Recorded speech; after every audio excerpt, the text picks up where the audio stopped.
Smash the like button. It looks like Roman Reigns is insecure about Stone Cold Steve Austin, just like how LeBron James is insecure about Michael Jordan. I can't believe Roman Reigns said this. Why are so many people so jealous of the Attitude Era? I don't get it. It's weird, right? Because why would Roman Reigns say this, knowing that his cousin made his name based on the Attitude Era? All right, cool. I can take it a step further. Let's compare Stone Cold Steve Austin and Rocky Maivia to Jey Uso and LA Cosplay. Those two men got over because of great promos and a great character, and the crowd loved them every time they spoke on the microphone. Let's compare them to Jey and LA Cosplay. You see, this era is different. Fans are so desperate for any kind of entertainment because the product sucks. That's why.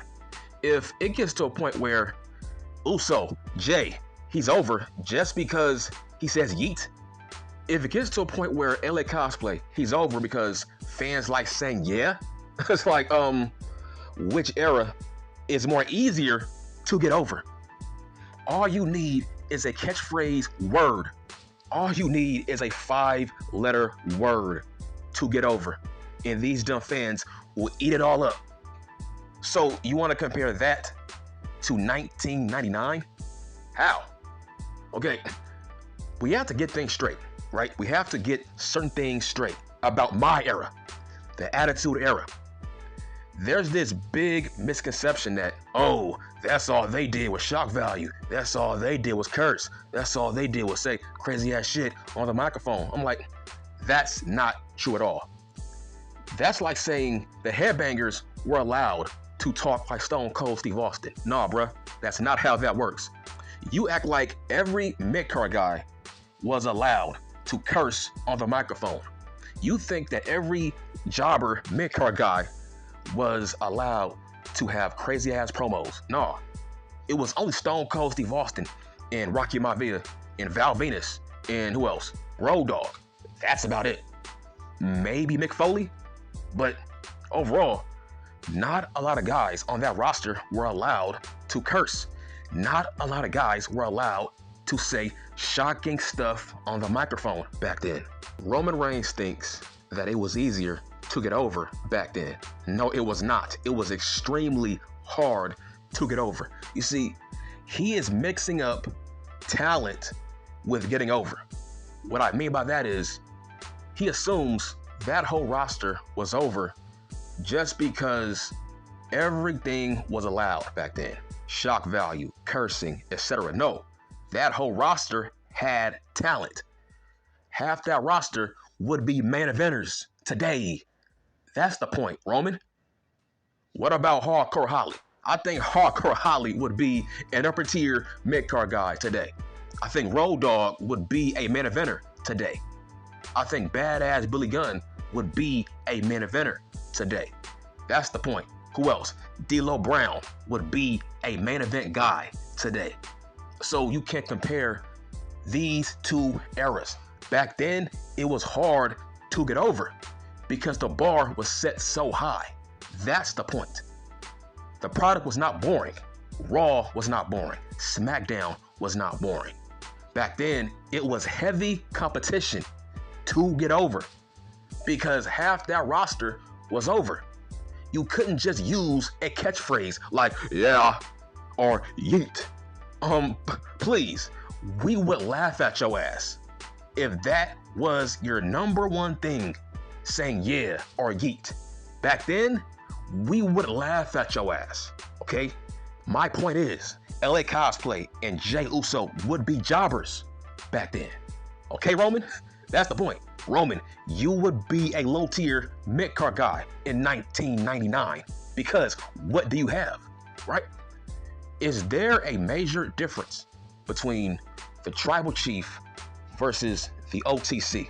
No, nothing. There's no difference. People love to chant OTC, OTC. To me, that's easy. That's simple. Roman, what did you change about yourself since becoming a good guy again? You see, my biggest issue with this era is every time somebody turns heel or they turn into a good guy, they have the same character. It's the same promos, the same delivery, the same gimmick.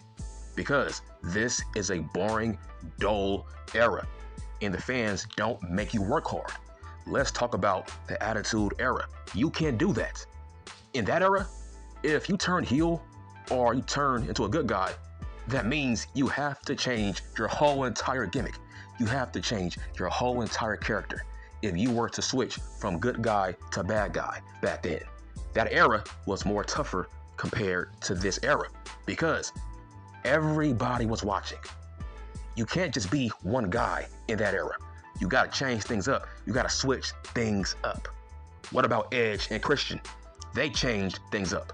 Look, Edge and Christian, they went from vampires to teeny boppers back then. You see, it's obvious that Roman Reigns does not watch All Elite Fake Pro Wrestling. I will say the first 4 years of that company's existence, they were trying to be a bootleg Attitude Era. They were cursing. They were doing all these shocking things. Hell, they still do. Okay, what does that do for the ratings? I think All Elite Fake Pro Wrestling, they are nothing more than a bootleg cosplay Attitude Era. Okay, do people watch that show? How come NXT gets more viewers than All Elite Fake Pro Wrestling, even though they are trying to be a bootleg ECW and a bootleg Attitude Era? It's not all about the cursing. It's not all about the goddamn shock value. It's about making things make sense. Everything made sense back then. It's like, why are we ignoring storylines? Why are we ignoring larger than life characters who can talk on the microphone back then? It wasn't just about the cursing. Rocky Maivia was great on the microphone. Road Dogg, Val Venus, that whole roster can talk. That's the main difference. Everybody had talent. Everybody had a place on that roster. Rocky Maivia, he tossed Stone Cold Steve Austin off of a bridge. The Undertaker, he kidnapped Stephanie McMahon. The Undertaker, he tried to embalm Stone Cold Steve Austin. I'm talking about those angles, those storylines. People act like the Attitude Era was about the promos. No, it was about the over-the-top angles, the over-the-top storylines. Stone Cold Steve Austin on a cross. Shit like that. That got people watching. Triple H drugging Stephanie McMahon and marrying a drugged up Stephanie McMahon. That got people watching. I'm talking about crazy ass shit like that. What about when Chyna, she fooled Mark Henry, and then Mark Henry got caught up with a transsexual? You see, crazy over the top angles like that. That was entertaining shit back then. I think it's easier to get over in this era. Look at Daniel Bryan. People love to say, yes, yes, yes. Listen, bruh, back in my era, that wouldn't fly. Okay, bitch? Back in 1999, that wouldn't fly. We didn't care about one-word catchphrases. You needed more than that. You needed more than that. I'm telling you, Roman Reigns, he is slowly becoming LeBron James. It's like he can't get over the fact that Michael Jordan will forever be better. So he's trying his best to downgrade Michael Jordan's era. He's trying his best to downgrade the 80s, the 1970s. This jackass said he would average, what, maybe 50 points per game back in the 70s. He said that Giannis would dominate the 1970s. You see, bullshit like that. He's trying his best to put over his era because he has a fragile ego. He's trying to downgrade Michael Jordan's era. That's what this is. Roman is trying to upgrade and put over his era. He's trying his best to make people think his era is harder to get over. So he's trying to downgrade Rocky Maivia's era. He's trying to downgrade Stone Cold Steve Austin's era because he knows People rank Austin and Rock over him. So he's trying to downgrade the 90s. Here's the main difference.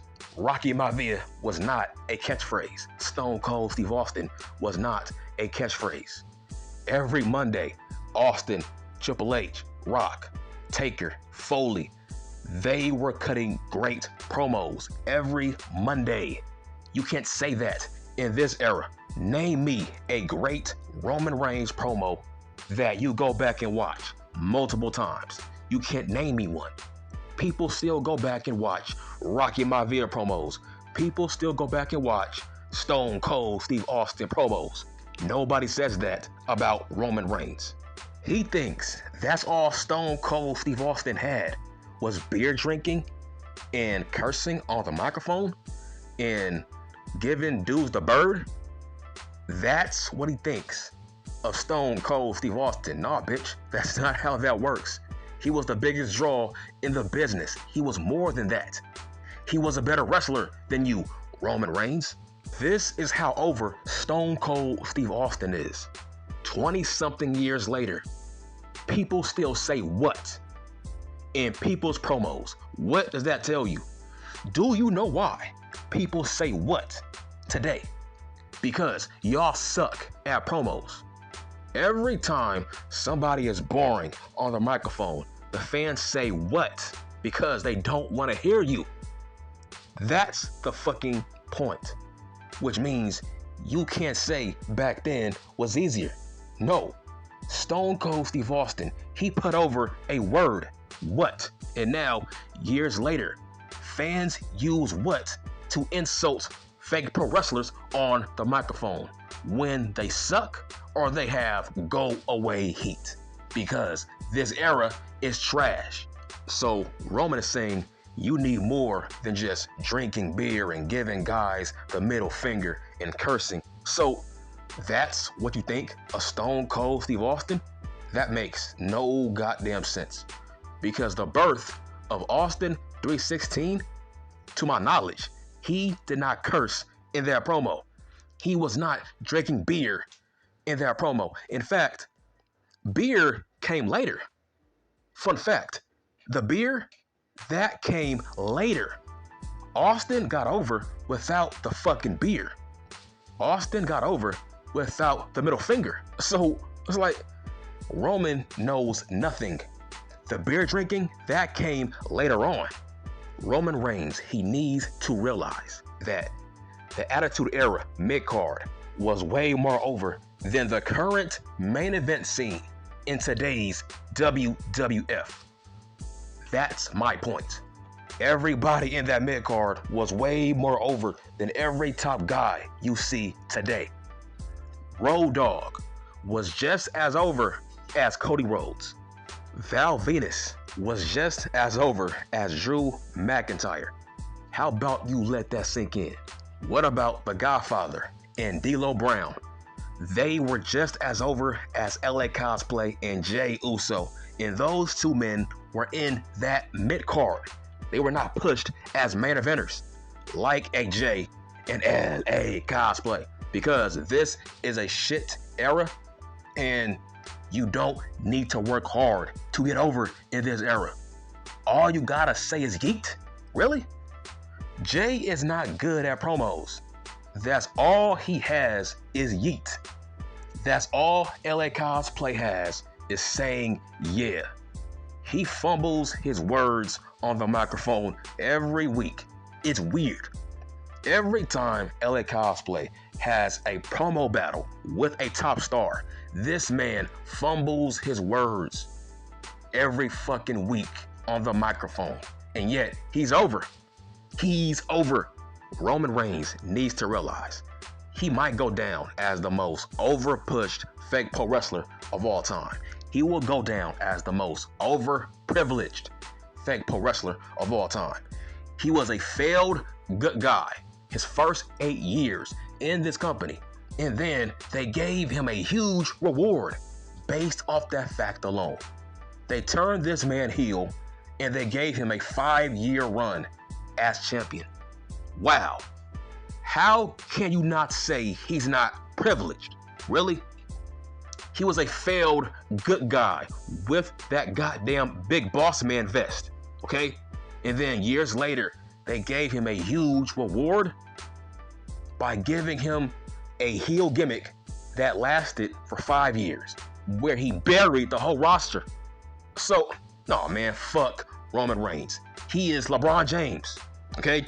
He's LeBron James. He's trying to tear down a better era to prop up his era that he failed in. That's the point of the day. He's trying to tear down a better era, which is the Attitude Era. He's trying to tear that down to prop up his era as being tougher, to prop up his false legacy. Listen, Roman was a failure his first 8 years in the company. This is why he's trying to bury the Attitude Era as being a safe, easy era. All right, how about this fact? Perry Saturn's mop might be just as over as Gunther the Ring. Okay?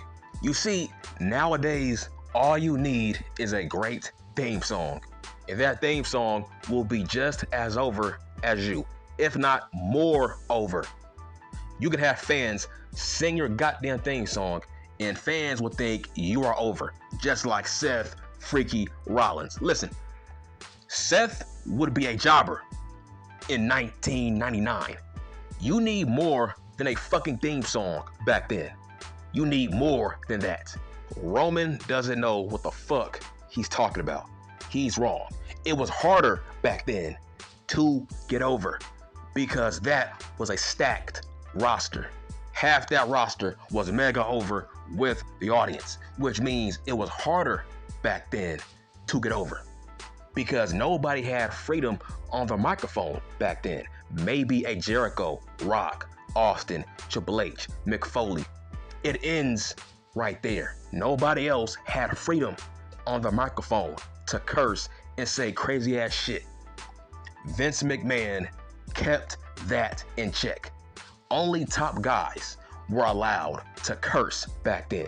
These are documented facts. Here's why it was harder back then.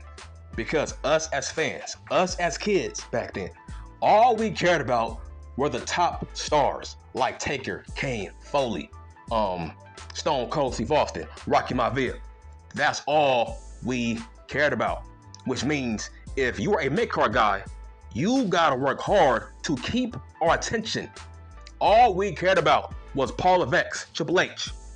If you were Road Dogg, Billy Gunn, Pac, you needed more than that to stand out because that was a deep-ass roster.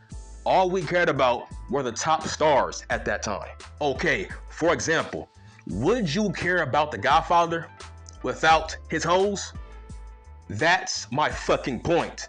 It was hard back then. The only reason The Godfather was somewhat entertaining was because he had sexy ass hoes, right? You needed something back then to make the fans care about you. The fans loved Val Venus because that was a porn star gimmick. Without that, what did Val Venus have, right? What about D'Lo Brown? D'Lo Brown was very entertaining because he had a great theme song and he had a great gimmick. Mark Henry was boring, but he had the sexual chocolate gimmick. The fans did love that gimmick. But overall, Mark Henry was a low-tier mid-card guy. Owen Hart, low-tier mid-card guy. Jeff Jarrett, mid-card guy. It was hard back then to be over and stay over. All I'm saying is Roman Reigns, he's wrong. This era is easy to get over in this era. All you gotta say is yeet and yeah, and I'm done.